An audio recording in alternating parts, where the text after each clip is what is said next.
Konsentrasi. Fokus. Oke, tepuk pagi, tepuk siang, tepuk malam. Baik, terima kasih teman-teman semuanya.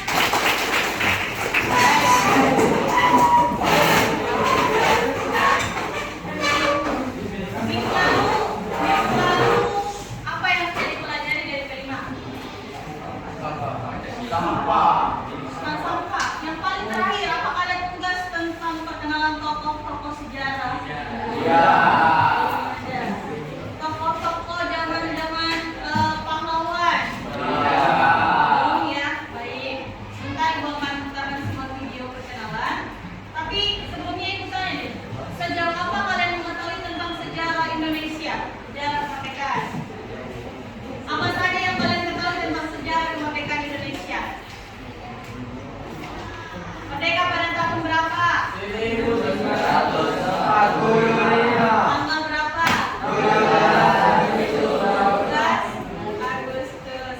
Baik, silakan. Hari ini kita akan belajar tema tentang suara demokrasi. Nah, kalau dengar kata demokrasi, apa sih? Ada yang pertama diktator. Sebelum ada demokrasi ya, kita mengenal namanya diktator. Diktator itu orang yang menguasai suatu wilayah.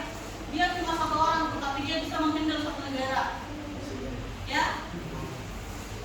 Ini ada contohnya di Jerman ada Adolf Hitler, Kim Jong Il di Korea Utara, sedangkan Muammar al-Gaddafi di Libya. Ini sistemnya beda.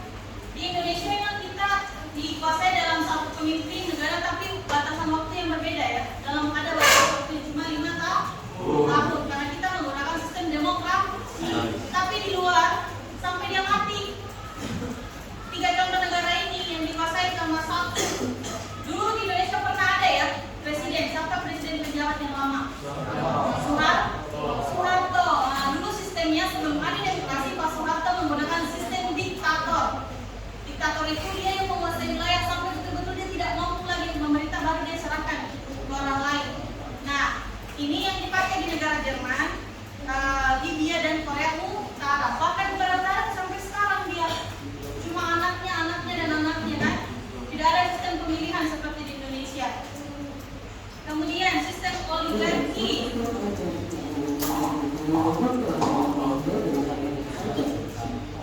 Sistem oligarki itu dikuasai beberapa pihak. Jadi misalnya di Indonesia, misalnya gubernur ya, misalnya contoh nih Polewali, gubernur provinsi Sulawesi Barat.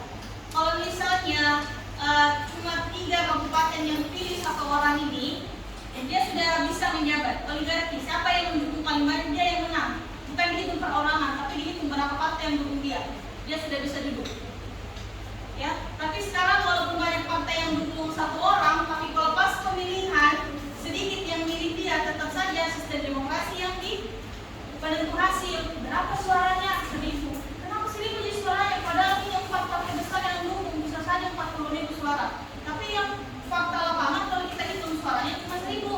Nah, itu namanya sistem oligarki. Oligarki itu masih menggunakan sistem perwakilan besarnya suatu wilayah, ya, suatu kekuasaan.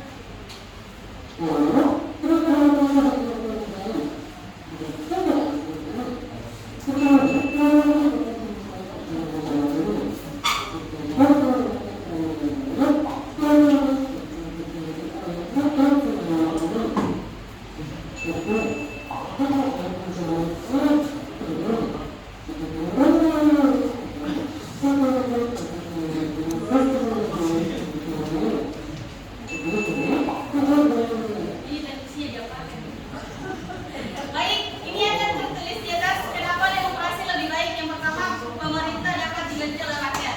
Jadi kalau ada pemerintah, misalnya presiden kita korupsi, itu bisa langsung diganti sewaktu-waktu. Saya apresiasi negara yang selain Indonesia, negara saya sendiri, negara kedua yang saya apresiasi dalam pemerintahan adalah Malaysia. Malaysia